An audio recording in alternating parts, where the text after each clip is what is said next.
कि हम लोग कुत्ता बिल्ली को भी खड़ा करेंगे तो चुनाव जीत जाएगा। कुत्ता बिल्ली को तो हम जिता लेंगे। क्या सिर्फ एक वायरल वीडियो 31 साल पुराना राजनीतिक किला ढहा सकता है? पटना के बांकेपुर विधानसभा सीट पर बीजेपी की हार के बाद सबसे ज्यादा चर्चा किसी नेता की नहीं बल्कि एक कथित बयान की हो रही है। वो बयान जो सोशल मीडिया पर लाखों लोगों तक पहुंचा, जिसे प्रशांत किशोर ने अपनी लगभग हर सभा में दोहराया। लेकिन चुनाव खत्म होने के बाद बीजेपी के वरिष्ठ नेता रविशंकर प्रसाद को सामने आकर कहना पड़ा, मैंने ऐसा कहा ही नहीं, मेरा बयान तोड़ मरोड़ कर पेश किया गया। तो क्या एआई और एडिटिंग के दौर में एक और वायरल क्लिप चुनावी नैरेटिव बदल सकती है? आइए पूरी कहानी समझते हैं। बांकेपुर जहां 31 साल से बीजेपी का कब्जा रहा, वहीं इस बार जनसुराज के संस्थापक प्रशांत किशोर ने बड़ी जीत दर्ज कर ली। जीत के बाद राजनीतिक विश्लेषण शुरू हुआ और उसी के साथ फिर वायरल होने लगा कुत्ता बिल्ली वाला बयान। प्रचार के दौरान प्रशांत किशोर लगातार दावा करते रहे। बीजेपी के एक बड़े नेता ने कहा है, बांकेपुर में कुत्ता बिल्ली को भी खड़ा कर देंगे तो वो जीत जाएगा। पीके ने इस कथित बयान को जनता के सम्मान से जोड़ दिया। इतने वोट से भाजपा हारेगी कि जीवन में कभी ये कहने का दुस्साहस नहीं कर पाएंगे कि हम लोग कुत्ता बिल्ली को भी खड़ा करेंगे तो चुनाव जीत जाएगा। इतने वोट से हारेंगे। हर रैली, हर इंटरव्यू, हर नुक्कड़ सभा में प्रशांत किशोर इसी मुद्दे को उठाते रहे।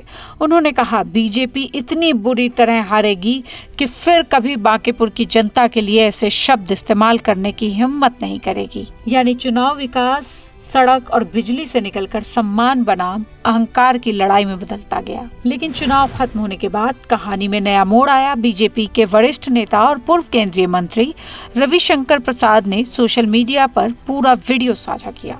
उन्होंने कहा, मेरा बयान काटकर, एडिट करके और संदर्भ से बाहर दिखाया गया। मैंने कभी बांकेपुर की जनता या बीजेपी कार्यकर्ता के लिए ऐसे शब्द नहीं कहे। रविशंकर प्रसाद का कहना है कि भारतीय जनता पार्टी अपने हर कार्यकर्ता का सम्मान करती है और वायरल वीडियो में दिखाई गई बात पूरी सच्चाई नहीं है। बांकेपुर में हम निश्चित जीतेंगे। बहुत ही अच्छी हवा है, सब कार्यकर्ता जनता लगे हुए हैं। खाली एक बात मुझे कहना है कि एक प्रतिद्वंदी ने कहा है कि भाजपा कहती है कि हम किसी को खड़ा कर देंगे, कुत्ता बिल्ली को तो हम जिता लेंगे। ये बिल्कुल गलत है, बेबुनियाद है।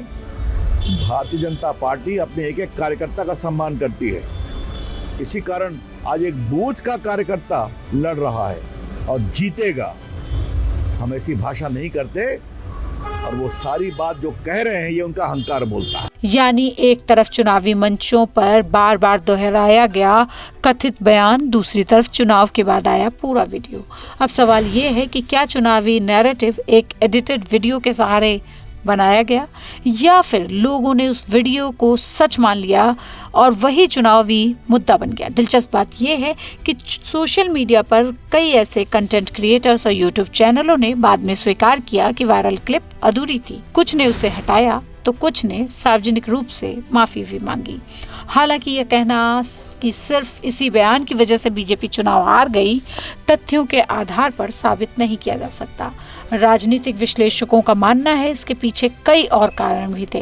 पहला, प्रशांत किशोर खुद चुनाव लड़ रहे थे। वे पिछले कई वर्षों से बिहार की राजनीति का बड़ा चेहरा बन चुके हैं। दूसरा, बीजेपी ने उनके मुकाबले ऐसा उम्मीदवार उतारा जिसकी राज्यव्यापी पहचान अपेक्षाकृत बहुत ही सीमित थी। तीसरा, प्रशांत किशोर ने महीनों तक बांकेपुर में डोर टू डोर अभियान चलाया, लगातार लोगों के बीच रहे और हर स्थानीय मुद्दे को चुनाव का केंद्र बनाया।